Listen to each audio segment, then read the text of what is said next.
नमस्कार दोस्तों, स्वागत है आप सभी का हमारे चैनल समीर सिंह गार्डन में। और आज मैं लेके आया हूँ एक ऐसा पौधा जो ऑक्सीजन के साथ साथ खूबसूरती देता है और खूबसूरती के साथ साथ ऑक्सीजन। तो ये देखिए, इस तरह के पत्ते इसके हैं चितकबरे से और डिज़ाइन बने हुए। ये देखिए रेडिश कलर में क्या डिज़ाइन है।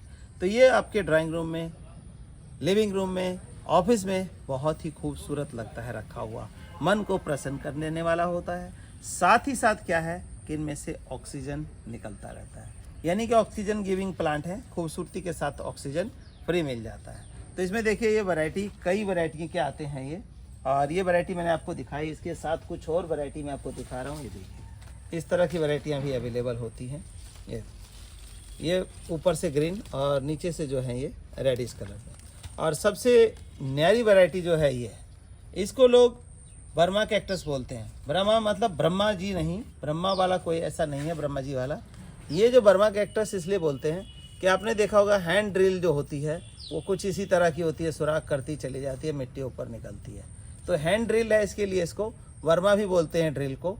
तो ये हैंड ड्रिल जो सेक्युलेंट या हम इसको कहें क्रोटोन, तो हैंड ड्रिल क्रोटोन है ये देखिए किस तरह से इसमें बिल्कुल बट पड़े हुए हैं, जैसे कि ड्रिलिंग वाला जो मशीन होता है हैंड ड्रिल, इस तरह से घुमाते हैं। और ये लॉन्ग लीफ कैक्टस में है, ये देखिए।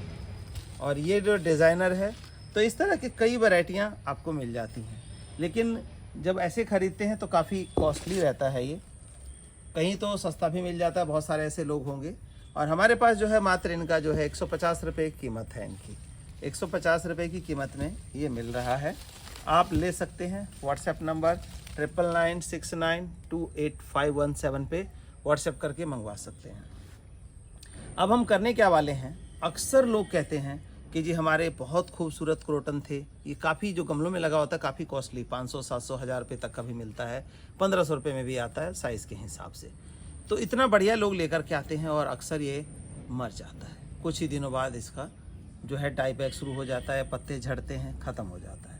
तो आज हम जानेंगे सारी वो चीज़ें जो इसको बचाने के लिए हम कर सकते हैं दोस्तों। तो क्या क्या आखिर करेंगे, एक के बाद एक स्टेप हमारे साथ बने रहिए। 5-7 स्टेप ऐसे हैं जिसको आप फॉलो करेंगे तो आपका जो ये क्रोटोन है, खूबसूरत कीमती क्रोटोन, वो कभी आपका नहीं मरेगा। तो आइए जानते हैं कि कैसे कैसे हमें करना है, कौन से साइज़ के पॉट में लगाना है, पॉट कैसा होना चाहिए, मिट्टी का मिक्सचर कैसा होना चाहिए, उसमें एंटी फंगल क्या डालना चाहिए, सारी जानकारी जान दोस्तों। इसको लगाने के लिए सबसे पहला काम जो है हमारा घर यानी कि गमलों का घर। देखिए मिट्टी का गमला बना हुआ है और पूरी तरह से पका हुआ है। इसके अंदर होल देखिए, 12 mm का होल है कम से कम। उसके ऊपर हमने टिपरी लगा दी। टिपरी हमेशा जो फ्लैट नहीं होनी चाहिए, टेपर में होनी चाहिए, टिपरी तभी कहा जाता है। ये रख लिया। अब मिट्टी की बात करें तो मिट्टी जो देखिए हमारी बहुत ही भुरभुरी और एकदम जो है ना पोरस मिट्टी बनी हुई है। मैं आपको दिखाऊंगा कि वेल ड्रेन सॉइल कैसे है। वेल ड्रेन सॉइल का मतलब होता है जब आप गमले में पानी डालते हैं तो 1 मिनट के अंदर वो पानी अंदर सीप कर जाना चाहिए, तब तो वेल ड्रेन होता है, और नहीं तो नहीं। अक्सर गलती यही होती है कि जो इस खूबसूरत प्लांट को लगाते हैं हम तो नॉर्मल मिट्टी में लगा देते हैं, पानी इकट्ठा होता है, पौधा मर जाता है, क्योंकि इंडोर रहना है ये। अब इस मिट्टी को तैयार करने के लिए क्या क्या मिलाया हमने। अगर मिट्टी आपकी हार्ड है तो 2 भाग राइस हस्क, बहुत ज़्यादा हार्ड है तो, और नहीं नॉर्मल हार्ड है तो 1 भाग राइस हस्क का मिलाना है, यानी कि 4 तसला मिट्टी लेना है, उसमें 1 तसला या 2 तसला आपको राइस हस्क मिलाना है। अच्छा जी, इसके बाद आधा तसला जो है आपको ये कैल्शियम पाउडर, इसकी थोड़ी सी अधिकता इसमें रहनी चाहिए। तो इसमें मिला रखा है लेकिन इसमें थोड़ा सा एक्स्ट्रा डाल दिया है। अब ये है नीम खली। नीम खली जो है आपको 1 तसले का 1/4 हिस्सा नीम खली मिलाना है, एंटी फंगल हो जाता है। और फिर देना है न्यूट्रिशन के लिए ये leaf compost. Leaf compost best रहता है, यहाँ पे वर्मी कंपोस्ट या गोबर खाद भी यूज़ आप कर सकते हैं। तो 1 भाग लीफ कंपोस्ट का डलता है। उनको जो है इस तरह से मिला करके ये बनाया हुआ है हमने, थोड़ा सा कैल्शियम पाउडर एक्स्ट्रा इसमें डाल दिया। अब इतना करने के बाद भी क्या कुछ करना है, बिल्कुल करना है, क्योंकि देखिए इसमें फंगस जो इनसाइड रूम के रहेगा, वहाँ धूप के दर्शन नहीं होते ज़्यादा, तो उसमें फंगस आने की समस्या रहती है। तो उसके लिए हम क्या यूज़ कर रहे हैं, ये जैविक में है, ये बिल्कुल ही जैविक में। जैविक का मतलब कहने का है ये कि कोई केमिकल नहीं है। तो ट्राइकोडर्मा संजीवनी है ये देखिए लिखा हुआ है संजीवनी। तो ट्राइकोडर्मा संजीवनी है, इसका लगभग 1 से 2 चम्मच हम इस मिट्टी के अंदर प्रॉपर मिला लेंगे। देखिए सपोज करिए कि 2 चम्मच आ गया, 2 चम्मच हम इसको मिट्टी में प्रॉपर मिला देंगे ताकि जो नुकसान करने वाला फंगस है वो पनपेगा नहीं और ये पूरी मिट्टी में अपना घर बना लेता है कि जो भी कोई फंगस ऐसा आएगा वो उसको पूरी तरह से खा जाता है। कहने का मतलब जैसे हमारे देश की सीमाओं पे हमारे सैनिक हैं जो आने वाले दुश्मन को ख़त्म कर देते हैं, अंदर नहीं बढ़ने देते, लेकिन हमारा जो सिस्टम है उसको दुरुस्त रखते हैं। तो इसी तरह से एक सैनिक का काम ये करेगा। ये मिट्टी हमारी बिल्कुल मिक्स होकर तैयार हो गई, बिल्कुल एंटी फंगल मिट्टी और नेचुरल तरीके से। अब हम इसको इस गमले में ऐसे भर देंगे। ये देखिए इसको भरना है और भर के थोड़ा सा हल्का दबाना है। फिर हम ये पौधा रख कर के इसको देखते हैं कि क्या ये पौधा फिट इसमें आता है या नहीं आता है। देखिए कितना खूबसूरत लगेगा ये पौधा इसके अंदर लगा हुआ। तो आई थिंक ये फिट है, लेकिन थोड़ा सा हमें और इसमें डालना पड़ेगा मिट्टी। ये डाला हमने, अब देखते हैं अब ठीक है। तो इसको हम लगा लेंगे इसमें। और लगाने के लिए आगे क्या करना है, बने रहिए हमारे साथ। इसके बाद टेकिंग केयर भी मैं बताऊंगा आपको। तो ये माप लिया हमने। अब इस थैली को हम काट देंगे ऐसे, क्योंकि अगर हम इसको निकालने की कोशिश करेंगे तो रूट डिस्टर्ब हो जाएगा। तो इसको हम थैली को ही काट देते हैं ताकि रूट इसका हमारा डिस्टर्ब ना हो, हमारा प्लांट जो है ज़रा सा मुरझाए ना।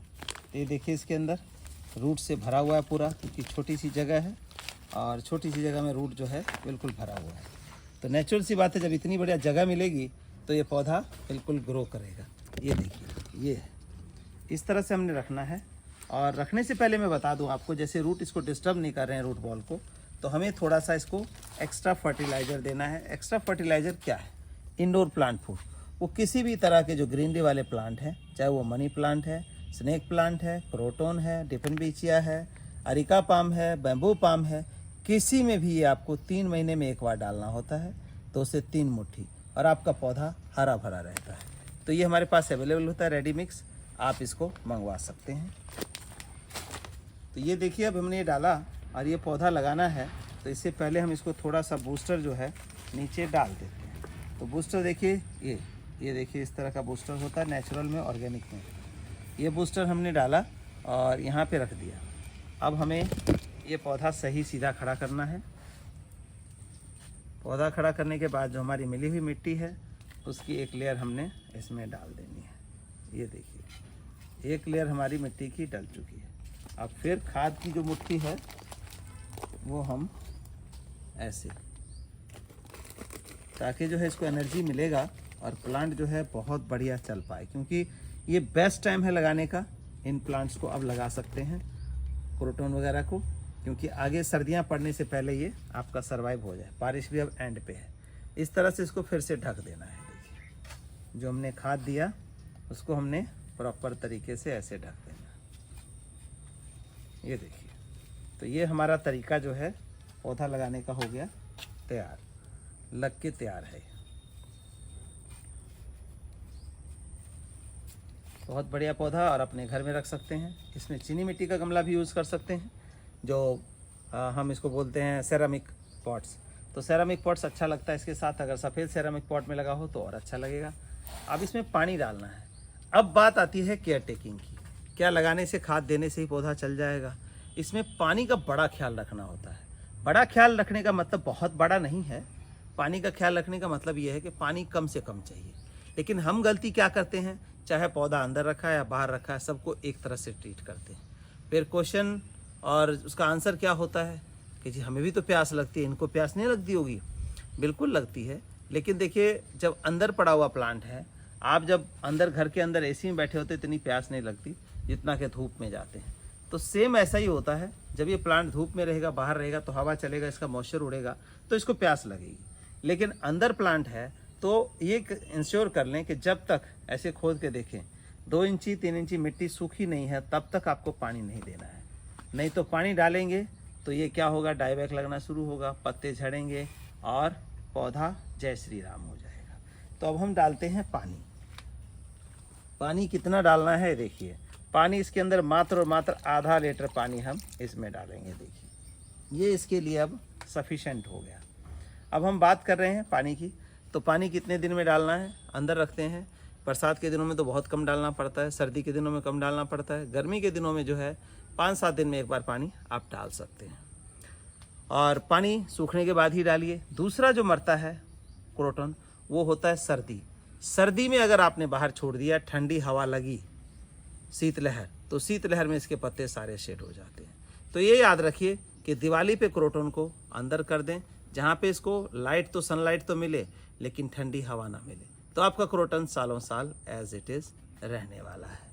और इसमें लगता है मिलीबग का अटैक। तो मिलीबग के अटैक के लिए 3000 ppm का नीम ऑयल आप यूज़ कर सकते हैं। देखिए, मैं आपसे बात करता रहा और हम वेल ड्रेन सॉइल देख सकते हैं कि इसमें जो है पूरी तरह से सॉइल के अंदर पानी मर्ज हो चुका है। तो इसको कहते हैं हम वेल ड्रेन सॉइल, जो विदिन अ मिनट आपके मिट्टी में मर्ज हो जाए। अब इसमें अगर घंटों पानी खड़ा रहेगा, आधे घंटे पानी खड़ा रहेगा, तो ऑक्सीजन रुकेगा। ऑक्सीजन रुकेगा तो जैसे हमें तकलीफ़ हो जाती है, इसी तरह से इन प्लांट्स को भी तकलीफ़ हो जाएगी। तो इन सब चीज़ों को ख्याल रखते हुए इस खूबसूरत ऑक्सीजन गिविंग और खूबसूरती दिखाने वाला एक ही कलर में, एक ही पौधे में कई कई तरह के कलर आप देख सकते हैं किस तरह से स्पॉट्स बने हुए हैं। तो आप इसको अपने घर में दोस्तों लगा सकते हैं और इन उपायों से आप अपने पौधे को बचा सकते हैं। अगर आपका पौधा लगा हुआ है तो ये ट्राइकोडर्मा संजीवनी जो है, बरसात शुरू होते ही 1 चम्मच पानी में घोल के आधा लीटर में और अपने गमलों में डाल दें, ताकि कोई गुंजाइश न रह जाए कि आपके पौधों को फंगस लगे। धन्यवाद दोस्तों, बने रहिए इसी तरह की नई नई जानकारी के लिए। हमारे चैनल समीर सिंह गार्डन पे नई नई इन्फॉर्मेशन आपको मिलती रहती है और आपके पौधे और हमारी प्रकृति हरी भरी रहे, इसी कामनाओं के साथ हैप्पी गार्डनिंग।